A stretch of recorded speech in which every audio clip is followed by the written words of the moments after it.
Jazbul Khouloub fi Alam al-Ghuyub, c'était le poème qu'on avait commencé, n'est-ce pas, avec Seydi Mansour, bien sûr.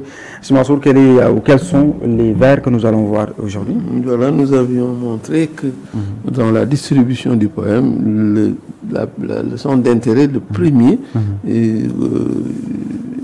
démarre au vers 33e, mais auparavant, il y a 32 vers qui sont d'une richesse telle que nous avons insisté sur ces vers, ne serait-ce que par la richesse et le caractère resplendissant des noms du prophète qui sont convoqués ici. Et évidemment, nous les avons égrenés. Beaucoup d'entre eux montrent ce caractère premier de ce prophète et qui est véritablement au-dessus du lot par rapport aux autres prophètes et par rapport à toute la créature. Le cheikh va toujours dans cette considération et cette manière de montrer de ces égards qui sont convoqués, et il y a toute une série de vers, du vers 23 au vers 29e, il y a une série de prières sur le prophète. Chaque fois, il y a fait pour dire accorde ton salut à celui qui est l'obéissant, l'obéi et l'obéissant. Vers 24, accorde ta prière à celui qui est le vénérable. Vers 25, accorde ta prière, vers 25, 26e, accorde ta prière et ton salut à celui qui a répondu le premier par lui. Ensuite, vers 27, accorde ta prière et au meilleur envoyé. Vers 28, accorde la faveur d'une plume qui soit, etc. Et accorde ta prière encore à celui accorde ta prière et ton salut au meilleur prophète qui a dirigé les créatures. Il est au-dessus du lot, évidemment. Et il monte au vers 31e, son nom également est inscrit sur les paradis, dit-il, sur les toitures, sur les visages, sur les grottes, lui qui a extirpé. Vous voyez, donc ça, c'est la marque de considération la plus absolue. Au-delà des prières, ces prières sont également associées à des noms de Dieu qui sont très forts, mais également à des noms du prophète qui sont aussi resplendissants, avant de maintenant montrer que véritablement son nom peuple l'univers. Un nom qui est inscrit, dit-il, c'est un vers très marquant, dit-il, il est sur les paradis, et il est sur les toitures, il est sur les visages, il est sur les grottes. Ça veut dire donc que, véritablement, c'est ce nom qui peuple cet univers-là. Ça, vous voyez donc à quel point le cheikh, n'est-ce pas, magnifie ce prophète pour que simplement les gens sachent qu'il n'est pas dans la compétition. Lui, il est en tête de file, il est celui qui a été agréé depuis la nuit des temps, il est celui qui est au-dessus du lot, les gens gagneraient à suivre son exemple. Avant maintenant d'entrer dans la thématique première, cette thématique première qui est la nuit de la naissance du prophète, nous l'avions dit, il n'y a rien de plus cohérent, et c'est même le cheikh opère presque en classique, parce que quand on évoque la vie d'un homme, mais l'étape la plus logique, l'étape qui est la première de tous, c'est son arrivée en ce monde. Et cette arrivée en ce monde, évidemment, est une occasion, encore une autre, pour montrer que lui, véritablement, est le nec plus ultra. C'est la marque la plus... si c'était une marque, on se dirait que c'est la marque la plus originale. C'est également le prophète le plus complet, quand il dit accorde ta prière et ton salut tout le temps à celui dans la nuit de la naissance de qui on a banni les pécheurs endurcis.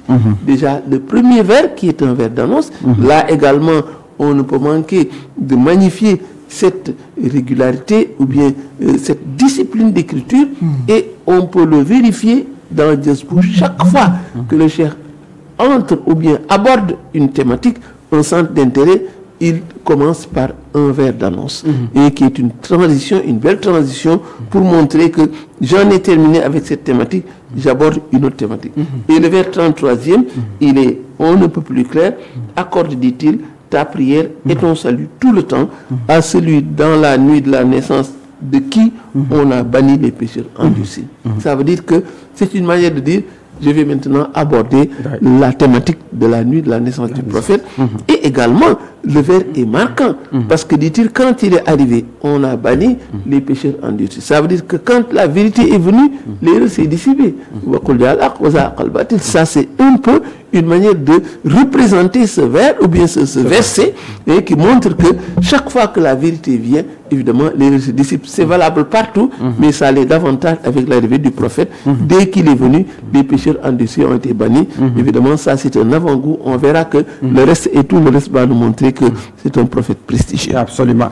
Un bel avant-goût en tout cas, Seigneur Mansour, avec le début de ce poème. Seigneur Mansour Lamine, un très long poème de 185 vers. Voilà, 185 vers. Et ici, il dit que donc les prières sur le prophète Mohammed, paix et salut sur lui, on a, n'est-ce pas, une toute petite idée de là où veut, n'est-ce pas, aller le cheikh. Et la phrase introductive également, ou bien le vers introductif n'est-ce pas, de cette naissance du prophète Mohammed, paix et salut sur lui, va maintenant conduire tout le reste du poème, tout le reste du corps, en tout cas du poème, pour montrer tout simplement que c'est un poème extrêmement riche, aussi bien en contenu, mais également en forme. Exactement, parce que ici, dans cette thématique de la naissance du prophète Mohammed, paix et salut sur lui, nous avons dans un nombre de vers raisonnable, et d'ailleurs un résumé succinct et à la fois clair, montrer les péripéties de ce qui fait que cette naissance est une naissance singulière à tout point de vue. Ensuite, les miracles qui ont accompagné cette nuit de la naissance du prophète Mohammed, paix et salut sur lui, et également des avant-goûts, des signes, si on peut dire, qui montrent à travers tel aspect un message clair à l'endroit de toute l'humanité, comme si ni le ciel, ni la terre, les étoiles, même les plus lointains n'ont pas été insensibles à la naissance, pour montrer que l'annonce est une annonce extraordinaire. Et maintenant, le chef viendra maintenant pour nous dire comment célébrer la nuit de la naissance du prophète Mohammed, paix et salut sur lui. Il nous parle d'une célébration conformément à la tradition, ce qui veut dire qu'il y avait, comme l'a rappelé Cheikh Saliou Mbacké, d'autres occasions et d'autres formes que les gens utilisaient pour célébrer cette nuit de la naissance. Le Cheikh non seulement est venu contre ces pratiques, mais également nous a montré quand on extirpe ces pratiques de la voie publique, qu'est-ce qu'il faut mettre en lieu et place. Ce qu'il a fait d'ailleurs, et dont Djizbou reste également parmi ces classiques qu'on chante à chaque fois que la nuit de la naissance du prophète vient. Et enfin, il va aborder dans ce chapitre quelles sont les grâces, les bienfaits qu'on peut tirer dans la naissance et la célébration de l'anniversaire de la naissance du prophète, paix et salut sur lui. Et tout cela maintenant en filigrane pour nous montrer le rang et le statut du personnage. Si on peut obtenir tel ou tel avantage, si on peut être préservé de tel ou tel fléau en célébrant la nuit de la naissance de l'aide suprême qui est le prophète, dans ce cas, comment peut-on faire en tout cas une comparaison par rapport à son rang et à son statut. C'est à quoi le chef va s'adonner dans cette suite de vers jusqu'au vers les vers 60, au moins une trentaine de vers où l'essentiel de ces thématiques que nous venons de dire, ils seront abordés. Nous aurons l'occasion de venir plus en détail dans tous ces aspects développés par le Cheikh dans Djizbul Khouloub, la célébration de la naissance des prophètes. Absolument. J'espère que vous allez nous suivre pour ces jours à venir, n'est-ce pas?